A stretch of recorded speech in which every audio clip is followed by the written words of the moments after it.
আমরা আজকের ক্লাসে আমরা ডিসকাস করব সাউন্ড অফ মিউজিক চ্যাপ্টার, যেটা তোমার একাডেমিক ক্যালেন্ডারে এই মান্থে পড়ানোর লাগা দেওয়া আছে, মে মান্থের মধ্যে। ঠিক আছে, সাউন্ড অফ মিউজিকের মধ্যে দুইটা পার্ট আছে।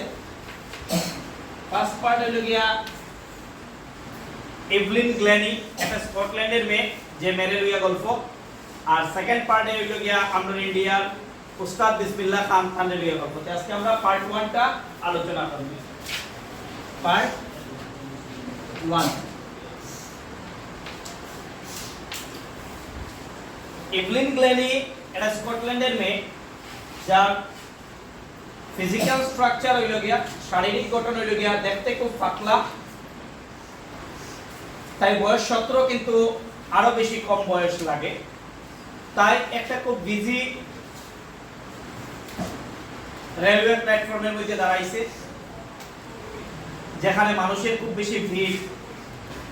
কেতার লাগে দাঁড়াইছে? এখান থেকে তাই লন্ডনে যাইতো, কারণ রয়্যাল একাডেমি অফ লন্ডনে তাই অডিশন দিছিল এবং তাই সুযোগ পাইছে লাগি যাইতো। তাই একটু ভয়ে ভীত আছিল, কারণ হইল গিয়া যে কান্ট্রি সাইড থেকে প্রথমবার কোনো একটা মেয়ে এইভাবে একটা প্রেস্টিজিয়াস, খুবই সম্মানিত, খুবই সম্মানপূর্বক একটা একাডেমিতে প্রথম তাই শিকার, যার এর লাগে তাই খুব বেশি ভয় ভীত আছে। ঠিক আছে,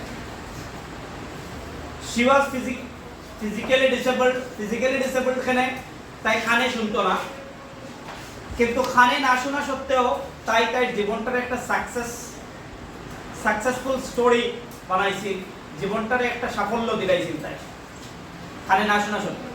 তাই এই প্রথম খানে না শোনাটা তাই মায়ে প্রথম নোটিশ করছেন যখন তাই বয়স আছিল 8। যখন তাই বয়স কত আছিল? পয়েন্টসটা মনে রাখবাই, এগুলো হলো এই চ্যাপ্টারের কি facts. First point, at the age of 8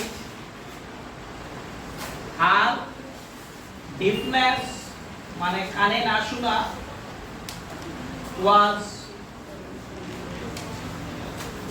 first noticed by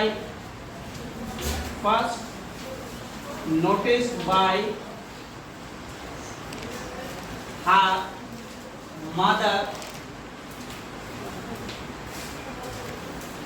মায়ের নাম আছে ইসাবেল গ্ল্যানি।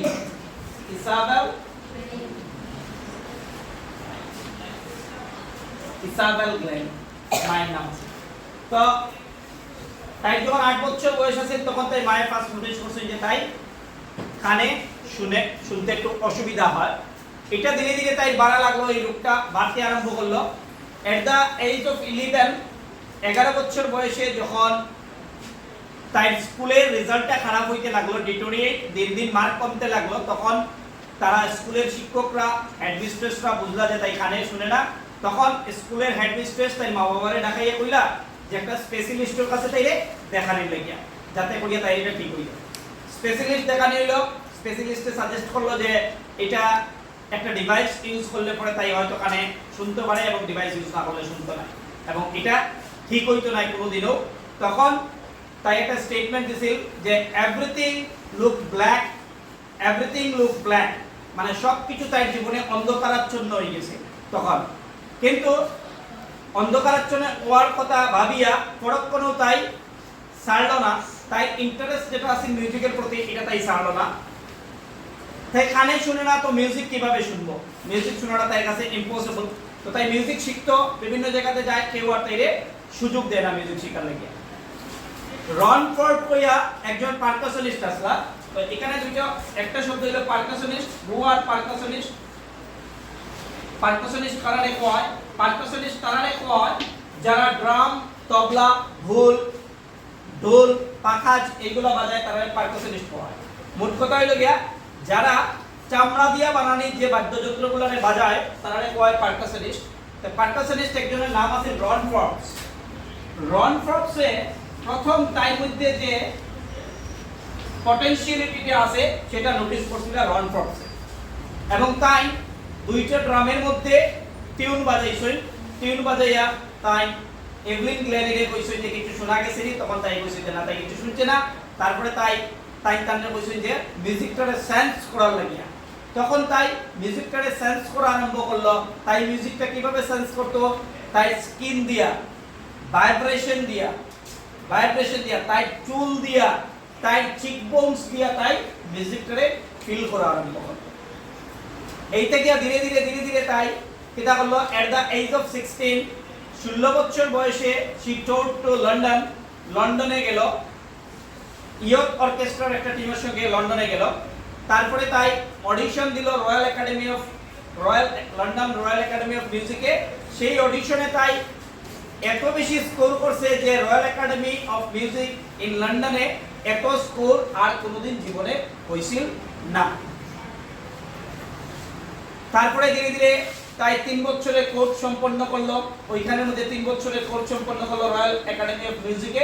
3 বছরের কোর্স সম্পন্ন করার পরে তাই আর অর্কেস্ট্রারে খাত ছাড়িয়া তাই সোলো পারফর্ম করা আরম্ভ করলো। তাই যখন স্টেজের মধ্যে কোনো উডেন স্টেজ মানে কাঠ দিয়ে বানানো স্টেজ থাকতো, তখন তাই বেয়ার ফুট মানে খালি পায়ে স্টেজের মধ্যে উঠতো, যাতে করিয়া ভাইব্রেশনে তাই ফিল করতে পারে মিউজিকটা। তাই মিউজিক ফিল করতো স্কিন দিয়া, এই তিনটা point follow by skin, hair and cheekbones. She feels music through skin, hair and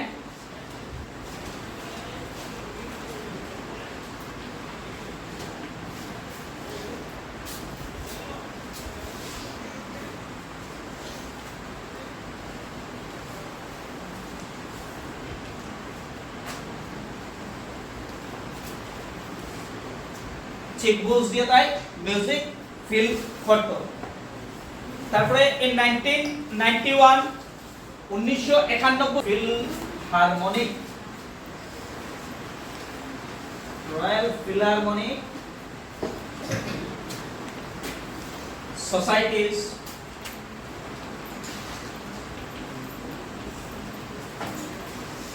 prestigious soloist of the year, soloist of the year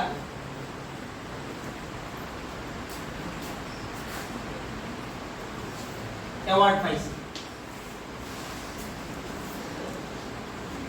James blade আসলা আরেকজন পারকাশনিস্ট। তাই এখান থেকে তাই মিউজিকের শুরুয়াত হইয়া তাই অনেক দূর গেছে গিয়া, যে মিউজিকের লাগে তাইরে এখন প্রায় বিশ্ববাসী মানুষে তাইরে চিনই।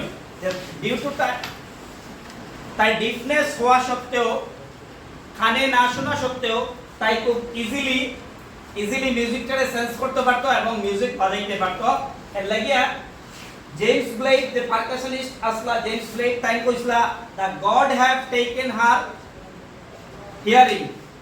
একটা লাইন আছে, the God have taken her hearing, মানে ভগবানে হয়তো তাই কানে শোনার ক্ষমতাটা নিছই গিয়া, কিন্তু তাইরে ঘুরাইয়া এমন একটা জিনিস দিছেন ভগবানে, যাতে করিয়া তাই আমরা যে কানে শুনি, শোনার থেকেও বেশি তাই না শুনিয়া মিউজিকটারে বেশি ফিল করতে পারে। মেইনলি এই গল্পটা, এই পারকাশনিস্টের নাম মনে রাখিও জেমস ব্লেড। মেইনলি এই গল্পটা আমরা তুলিয়ে দেওয়া হয়েছে যে ফিজিক্যালি ডিসেবল, শারীরিকভাবে অক্ষম থাকা সত্ত্বে আমরা অনেক সময় অনেক কিছু জিনিসে আমরা কিতা করে ইন্সপিরেশন হারাইলে, আমার দ্বারা হইতো না, আমি বোধহয় আর পারতাম না, আমি করতে পারতাম না, কেনে করতে পারতাম না। যদি এভলিন গ্লেনি পারে, Evelyn Glennie is a example for the disabled year, যারা এই শারীরিকভাবে অক্ষম তারা লাগে একটা এক্সাম্পল যে এভলিন গ্লেনি শারীরিকভাবে অক্ষম হওয়া সত্ত্বেও যদি তাই পারছে, তাইলে আমি কেনে পারতাম না। সেই ইন্সপিরেশনটা দেওয়ার লাগি মেইনলি এই গল্পটা তোমার পাঠের মধ্যে তুলিয়া বা সিলেবাসের মধ্যে তুলিয়া দেওয়া হয়েছে।